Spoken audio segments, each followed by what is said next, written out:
I turned off news altogether. I hate to say it, but I don't trust much of anything. It's the rage bait.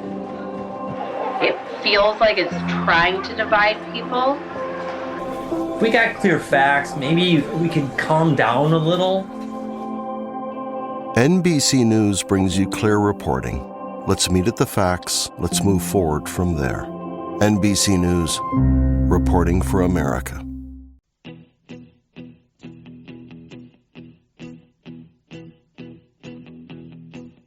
When I wake up, well, I know I'm gonna be the man who wakes up next to you. When I go out, yeah, I know I'm gonna be the man who goes along with you. If I get drunk, Oklahoma gets a big commitment flip from Penn State.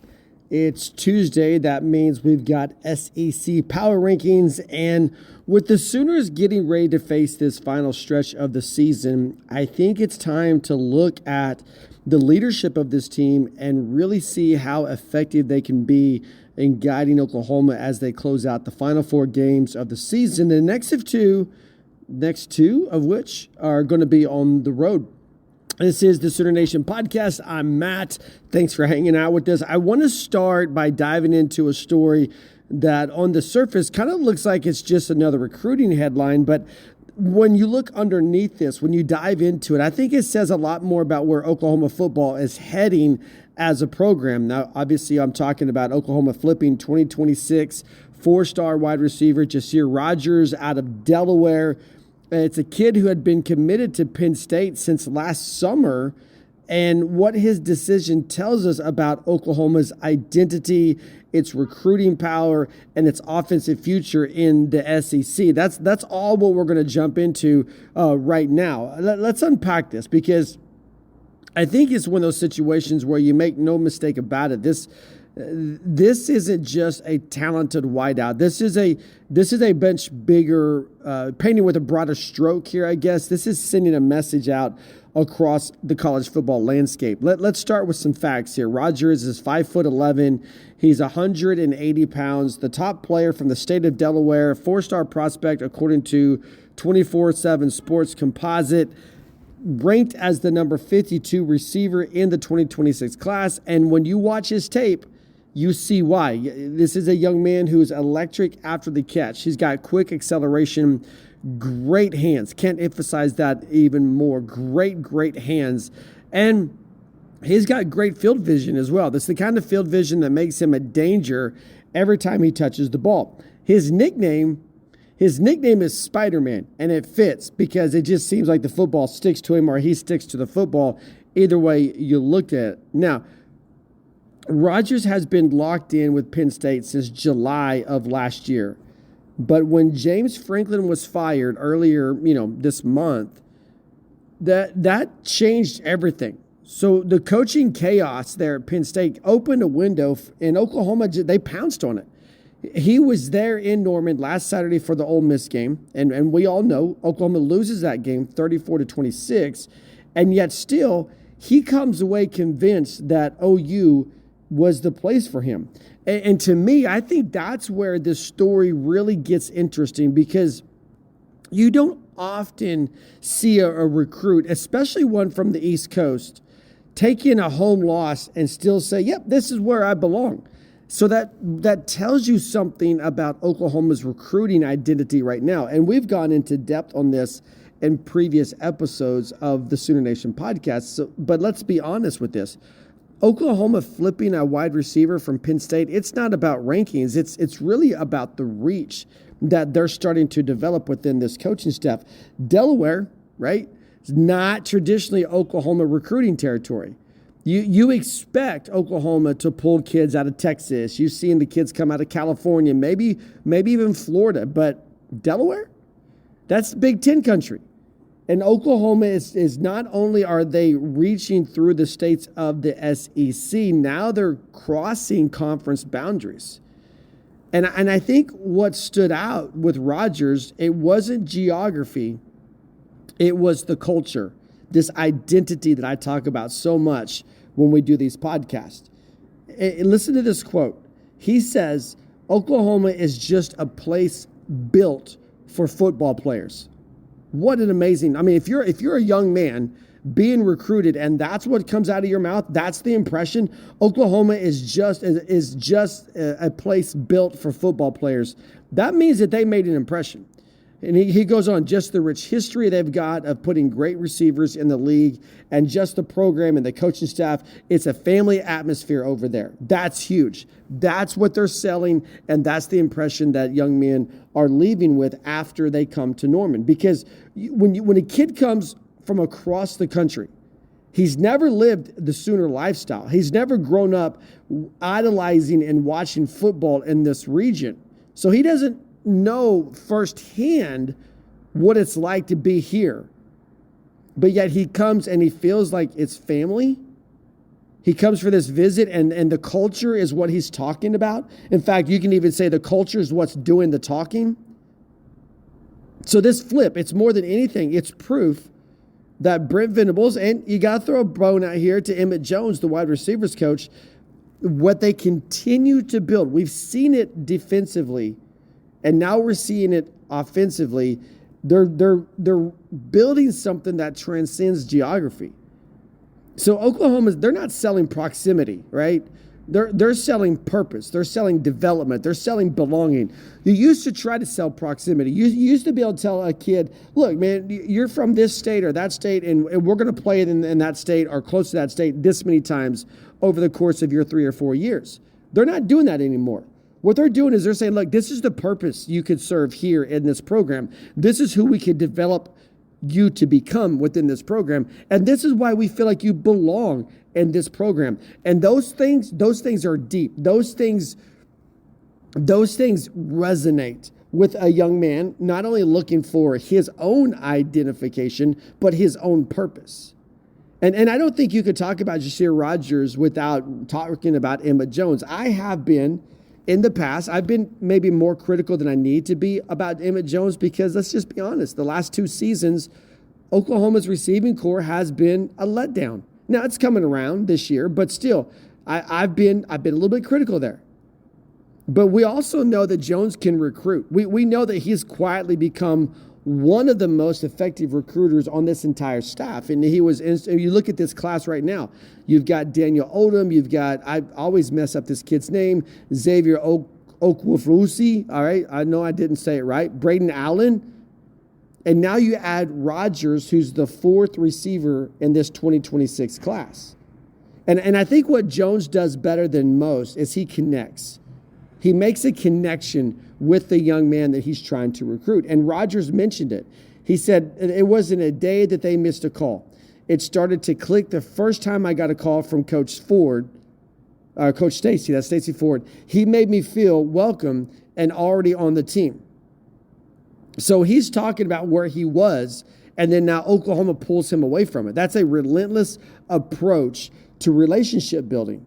And when you're trying to build depth, you're trying to build reliability in your wide receiver room, and in this conference, we've seen the attrition that comes with it. You need coaches who are just as relentless off the field as they are every Saturday. And I think Jones brings that. So Oklahoma may not have the deepest receiving core yet compared to the likes of Alabama, Georgia, and so forth. But moves like this, they show how you get to that level. They show you how to get there. Now, I know we don't really want to do this, but let's go back to that Ole Miss game for just a second. Oklahoma loses a physical SEC matchup at home. It's the type of game that exposes exactly where you're strong and where you're still building. Yet, Jasir Rogers walks out of that stadium more convinced than ever that Oklahoma is the right fit for him. You absolutely could call that surprising, but I think it's actually kind of telling as well. What Rogers saw and what a lot of recruits are seeing is foundation over flash. He saw a fan base show up and stay loud. He saw a coaching staff that didn't point fingers even after the loss. He saw Brent Venables stay composed, and he saw players who fought hard in that game. That really is a game that could have gone either way. And so to a high school kid looking for somewhere stable and passionate, especially one coming from a situation where the head coach just got fired, that kind of consistency, it matters. So, yeah, Oklahoma lost the game, but they might have won something more important. They got another believer in the program's long-term vision. And that's what recruiting momentum looks like, even in the shadows of a defeat. And remember, we've seen this defense be built over the last 4 years, and we're trying to catch up the offense. You know, that they took a dive. You know, you got Jeff Lebby here, Lebby leaves, and so you automatically go down when Jeff Lebby leaves, and then you make the wrong hire with Seth Luttrell, and you take it down even further, and you're almost, with your offense, you're almost back to where you were in 2023. So you're still 2 years behind in this rebuild. This is how you get there. Bringing in kids like this, making that type of impression, that's what gets you back offensively to where you were. And that brings up, I think, a bigger point here. Every program that transitions into this conference, it goes through a period of identity testing. What I mean by that is you got to figure out what kind of roster, what you need in this conference, what kind of culture survives in this conference, what kind of brand travels in this conference. And Oklahoma is only in year 2. They're in the middle of that process. Brent Venables is trying to establish this defense-first discipline mentality, something that can stand toe-to-toe with the likes of these teams that are on their schedule: Tennessee, Alabama, Missouri, LSU. But what Rogers represents is a balance piece here. Because for Oklahoma to truly be a contender, the offense has to match the standard that's set by the defense. And you look at guys like Rogers, quick, dynamic, fearless. That's exactly the kind of playmaker that can give you the balance. That's who you want to go after. Now, he's not a burner just for highlight reels. He's a system fit. He's someone who can thrive in tempo. He's someone who can stretch the field horizontally. He can make life easier for whoever's playing quarterback. So Oklahoma's future in the SEC, it's not about outscoring teams anymore. That's not the old Big 12. We talked about this so many times. And you've heard us mention this phrase. It's now about complementary football. And Jasir Rogers is a perfect example of what's coming, that vision coming together. So what's the takeaway from all this? I think it's pretty simple. Oklahoma's win here, it's not just flipping a 4-star recruit. It's proving that the program's message is cutting through the noise. Recruits aren't buying into facilities or NIL promises. They're buying into a belief system. And even after a tough loss at home, Oklahoma can still close the deal on a national recruit. And I think that's what real program stability looks like. That's what separates the programs that talk about building from the ones that are actually doing it. So while the headlines are going to focus on the flip from Penn State, I think what I see here is something much larger than that. It's a sign that Brent Venables, that this Oklahoma team he's got, this is a culture-first, player-driven mentality that's quietly expanding its national footprint.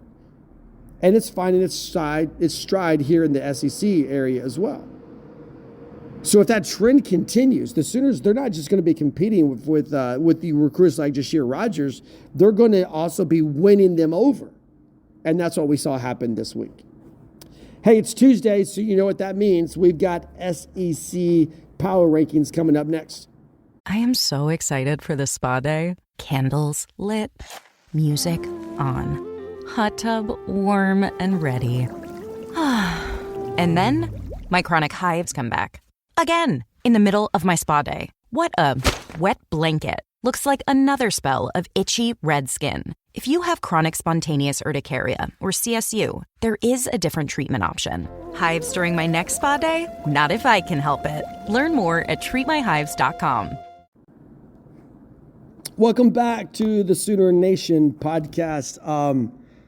So Tuesday, we release our SEC Power Rankings. I'm going to break down how I think this conference should be stacked. This week, we're going to go 16 to number 1. I try to keep it fresh, do it different every week. But when you look back at week 9, I think it gave us everything, right? You had the statement wins. You had the near upsets. You had defensive collapses. You got a few teams that are just just hanging in there for dear life. You got coaches getting fired. But I think what makes this time of year so fascinating is you really start to see within the conference who's rising, who's regressing, and who's already thinking about next season. So what we're going to do is, again, we're going to start from the bottom. We're going to start with number 16 and work our way all the way up to the top spot. So let's jump into this. Nothing changes here at the bottom for me from last week. I'm going to start with Arkansas. They are once again at the bottom. They lost 24-33 to Auburn.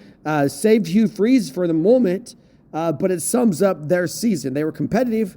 They weren't clutch. They flashed potential, and then they fade away when it kind of matters the most. And at 2-6 overall, 0-4 in the SEC, the Razorbacks, they're running out of answers. They've got more questions than they have answers. The effort is there. The results just aren't coming with that effort. And once again, I say this a lot about Arkansas. Until they learn how to finish, they're staying in the basement. Number 15 is Kentucky. Again, nothing new here. 56-34 loss to Tennessee. It's just kind of a rough one, right? The offense actually showed some life, but the defense was just shredded. Nearly 400 passing yards in this game go to the Vols. And it's hard to believe for me because, again, I'm a fan of all things Stoops. And it's hard to believe how fast this team has fallen. They've gone from physical and disciplined to inconsistent and soft on the back end. And, I mean, look, unless something changes in the last month, they're trending towards a finish that they're just like, hey, when's basketball start? Type moment. Number 14, South Carolina. I know they lost to Alabama 29-22, but this was a little bit different from South Carolina. We saw them fight. Lenore Sellers kind of gives them a spark at quarterback. The defense brought pressure. They pushed the Tide into the fourth quarter. It's that effort that that just kind of makes you look at them and it makes you want to climb in the rankings a little bit. But it's not a win. However, I will say that it's not a win. It's not a win, but it's a pulse, right? There looked like there was some life there in Columbia. We got Florida at number 13. The Gators were idle this week. I don't know. I'm curious this Saturday what to do with them. When the teams around you, and when I say around you, I mean in this bottom part of the conference, when they show progress, they show hope for next year. The Gators offense has, when they take the field on Saturday, I think they've got to show rhythm because they haven't had that this season. Like we're just talking about, South Carolina had a pulse, had signs of life. You got to see that from Florida. Even Arkansas showed they're in the basement, right? But they showed life. They showed something after the coaching change.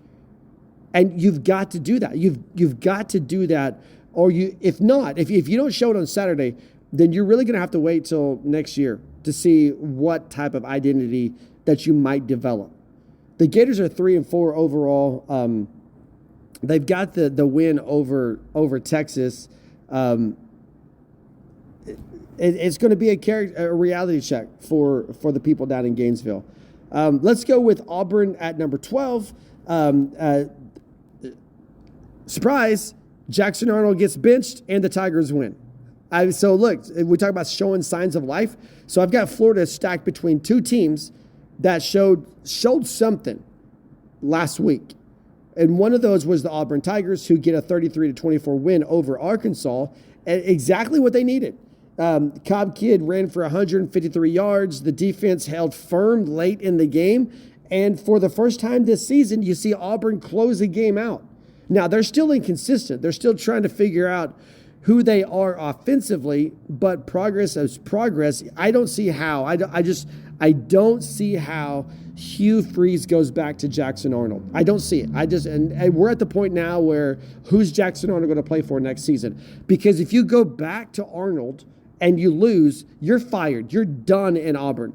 But if you stick, with Arnold on the bench, you got a new kid out there, you're able to say, look, I mean, we're developing a new quarterback. This guy gives us hope. And your best hope for survival, if you're Hugh Freeze, is to keep Jackson Arnold on the bench.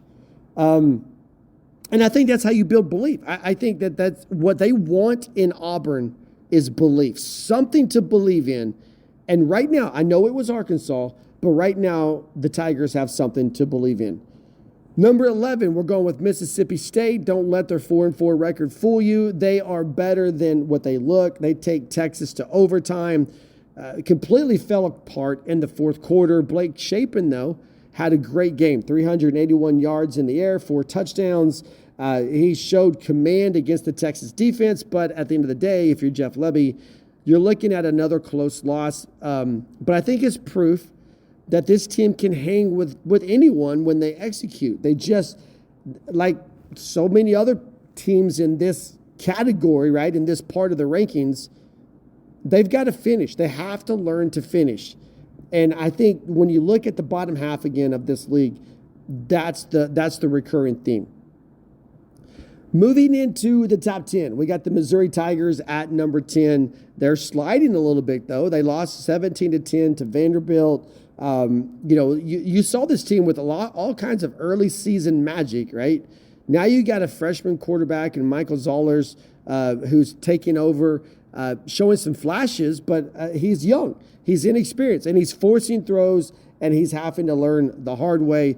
2 losses in the last 3 games for the Tigers, and they're like many other teams. The margin for error is gone. I'm keeping LSU for right now. I'm keeping the Tigers in the top 10 at number 9. They just defensively, they can't get right. Let's see what happens with the coaching change. You got a 49-25 loss to Texas A&M, but again, how much am I going to punish you for losing to the best team in the conference? Spoiler alert.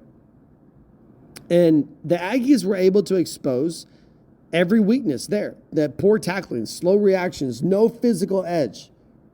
And the offense, look, you can hang 40 points on a good day, but until your defense matches that energy, this is a talented mid-tier team is how you can describe them. And I think Brian Kelly getting fired says more about Brian Kelly than it says about this team. I think the Tigers are still dangerous. I'm not writing them off yet. I'm definitely not counting their trip to Norman the Saturday after Thanksgiving as a win column for Oklahoma. Speaking of Oklahoma, they're on the road in Knoxville this weekend. I've got the Vols at number 8. And what you saw on Saturday, again, it was Kentucky, but it was the version of Tennessee football that the fans have been waiting to see. A 56-34 win over the Wildcats. Offense that looked electric. Once again, Aguilar, 396 yards, 3 touchdowns. That was vintage Tennessee football. And the defense, it still leaks, but the tempo, the swagger, the rhythm, they were all back against Kentucky on Saturday. And if they can clean up the secondary, this is a team that goes into November with the spoiler tag on them. Vanderbilt, number 7. Wow, yeah, that's right. Commodores, number 7. Clark Lee's team. One of the best stories in the SEC. They're 7-1 after beating Missouri. That's not a fluke. They're disciplined. They don't beat themselves, and they've learned how to win close games. Not a flashy team, but they're real. Vanderbilt is legitimately solid, and just that one statement right there, that is huge. Now, I've got Oklahoma at number 6, and I'm going to tell you this about Oklahoma. You can swap the parts here. I really believe this. I'm a Sooner fan. Obviously, the name of the podcast is Sooner Nation. But I think you could take LSU, Vanderbilt, Oklahoma, and you can put them in any order, and it doesn't really matter. Because I think all 3 of those teams right now are interchangeable. Now, Vanderbilt's going to be like, wait a minute. Well, you just said all those great things about us. Vanderbilt is riding a wave of momentum. Oklahoma, LSU, you got to look at expectations. These are traditional blue blood powerhouse programs. And so when you're looking at this from a Vanderbilt perspective, with all due respect, you are riding high on a wave right now.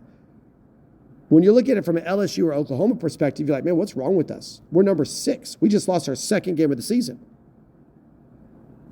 And that's just the reality.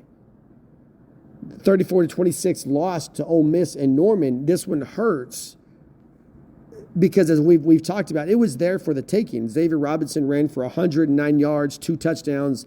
Isaiah Satina had that deep score, but Oklahoma just didn't finish. You got a late fumble, you got missed assignments, you got penalties in critical moments. And that's the story of their SEC growing pains over the last 2 seasons. But like I said on Sunday's podcast, the talent is absolutely there. It's just the discipline's not there yet. And when Oklahoma learns to close, just like some other teams we talked about, I think they're going to be elite. But for now, I think they're still learning. You know, they got the training wheels on. They're learning what the SEC grind really feels like. Here's where we get into top 5. Here's where we get into controversy. I think from number 6 down, it doesn't really matter. Here's where you start really talking about, your contenders for the conference title. So I've got Ole Miss at number 5. And everyone in Oxford was like, wait, number 5? Yeah, number 5. Because I'm looking at the 4 teams in front of you, and the one at number 4 is going to be the biggest one that everyone's going to have a problem with. But I'm looking at the 4 teams in front of you, and I'm wondering how you could beat them. Now, you can, and I think Ole Miss has probably the most manageable schedule moving forward.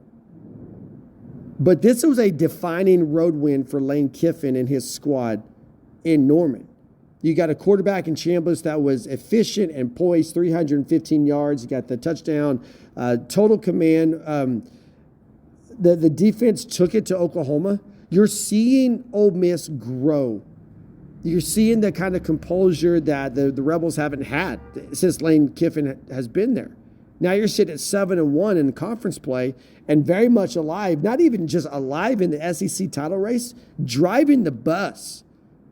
And they're playing complementary football. Now here is the controversy. And this is going to wear on people, but it is what it is. I've got Texas at number 6. I know they barely escaped Kentucky. They barely escaped Mississippi State. But you know what they did? They escaped. And we're talking about teams in this conference that almost won on Saturday. Missouri almost beat Vanderbilt. Mississippi State almost beat Kentucky.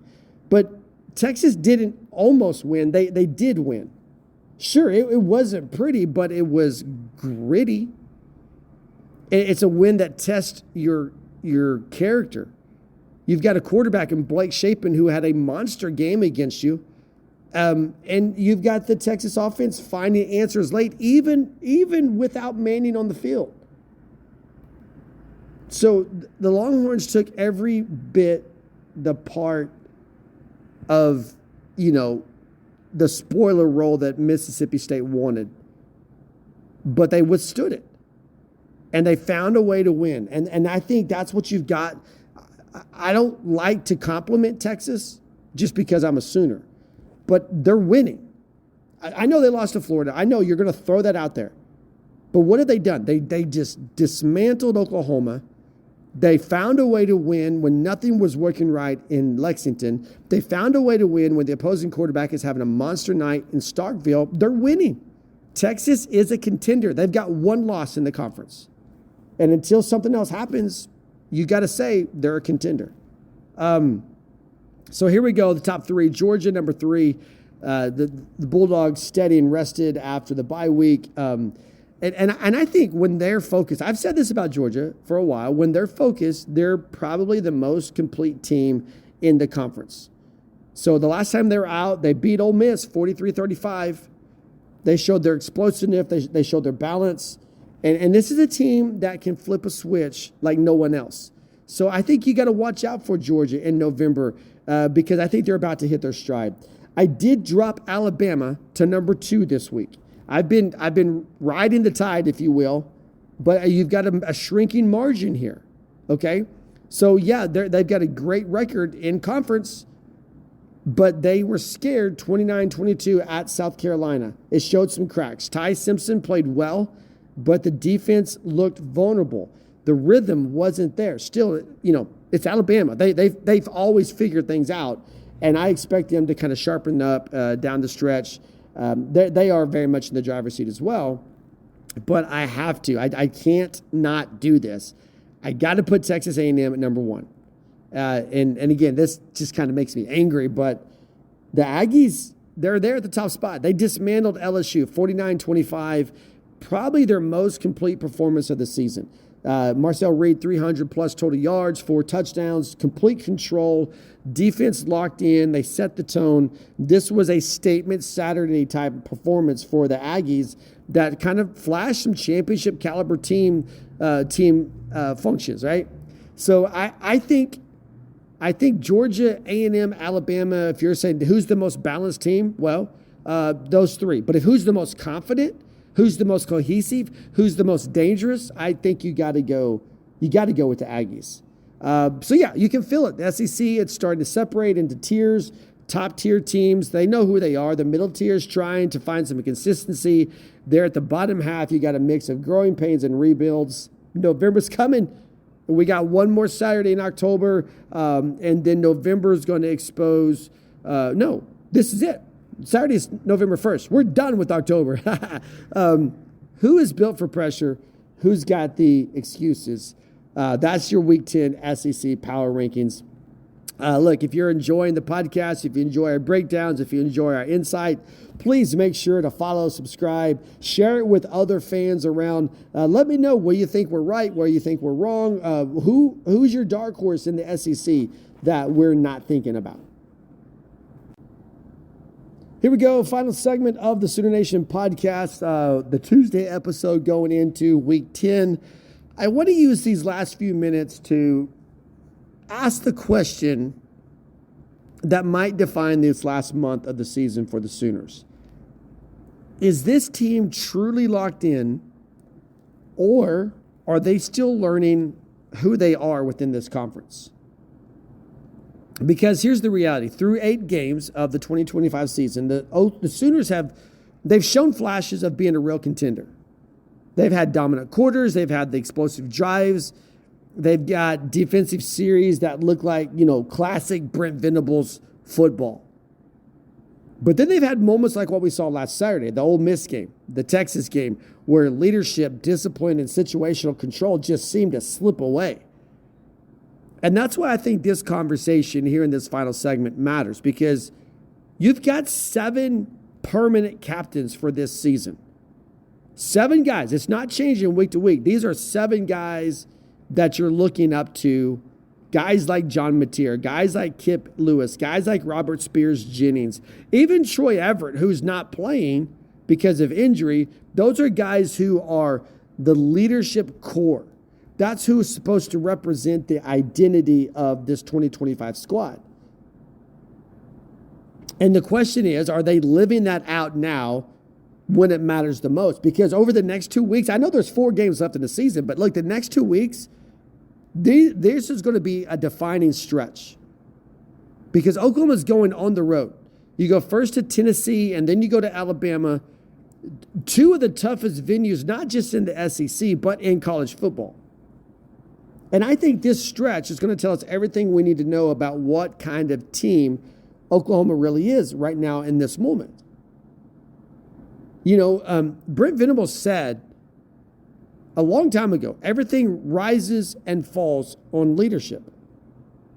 That's not just a slogan, that's a blueprint for how he's built this program, or is building this program from the inside out. Now remember, when he took over, he never promised Sooner Nation a quick fix.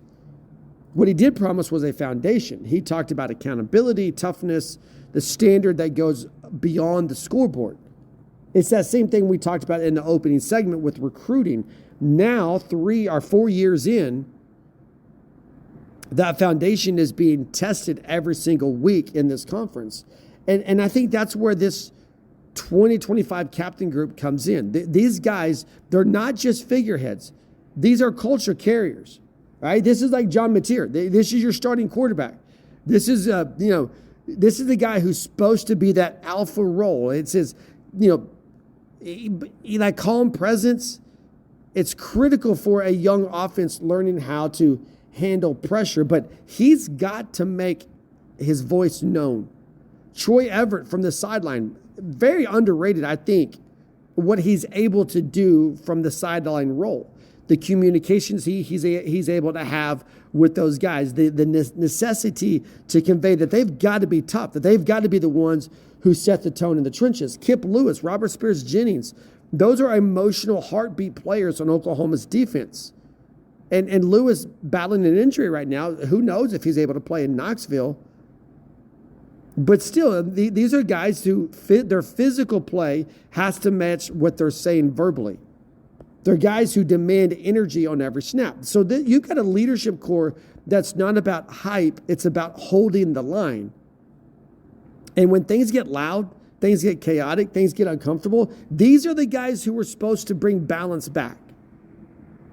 And that's exactly what's facing them in the next two games. I mean, you want to talk about what's coming? Well, how about Tennessee? How about Alabama? Both are going to test every ounce of leadership that this team has. You're stepping into Neyland Stadium on Saturday evening, 100,000 fans, orange everywhere, and a team that feeds off of chaos. Communication on offense, okay, how are you going to do that with 100,000 fans? You've got to be flawless. So you got to do silent counts. You have to have pre-snap discipline. You've got to have composure. And every single bit of that will be tested.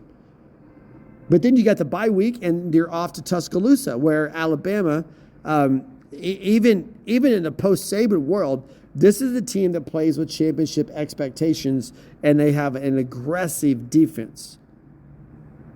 So when we talk about Oklahoma's leadership core, this is where it matters the most. Not in the locker room on Monday, not in warm-ups, but how about that fourth quarter? How about when you're down a score? How about when the noise is deafening and the season's momentum is hanging by a thread? That's where you find out if you're locked in or if you're still learning.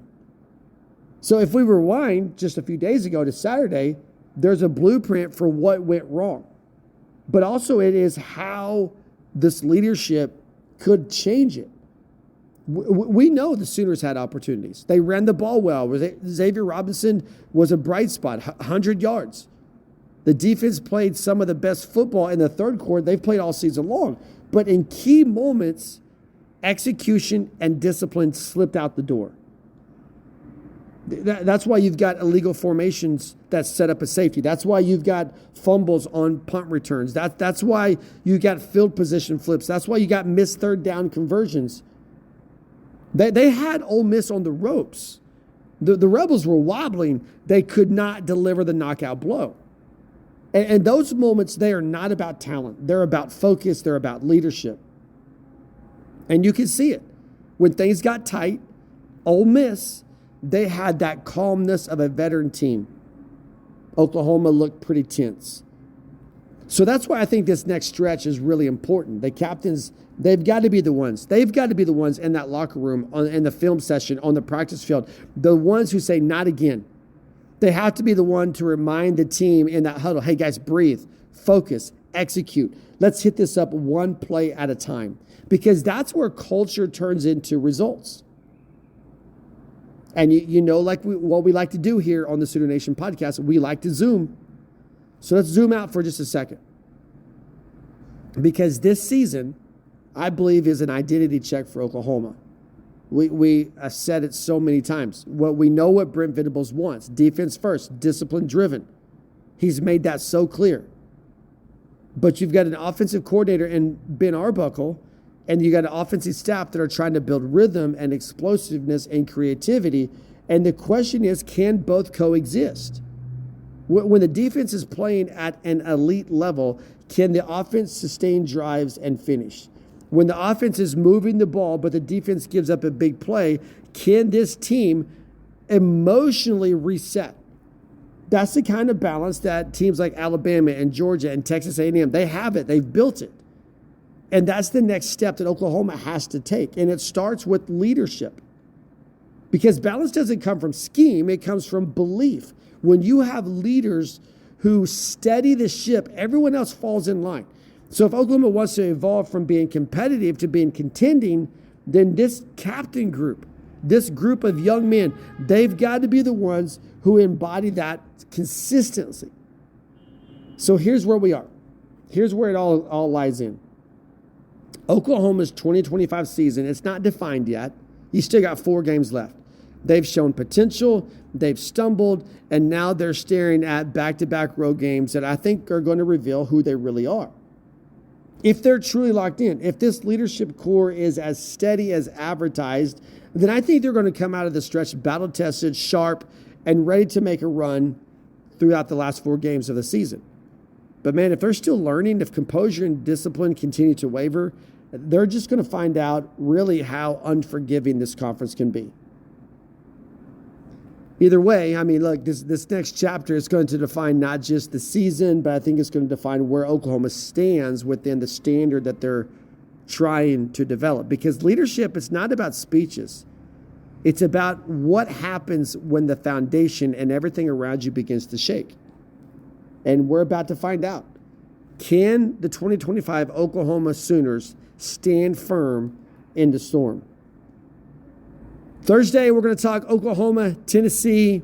We're going to give you score predictions. We're going to give you a breakdown of that game. Enjoy the middle of your week.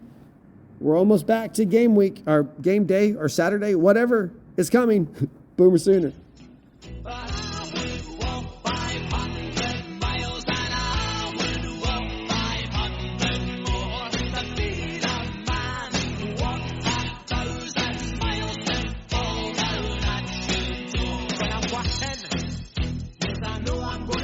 I'm gonna be the man who's working hard for you.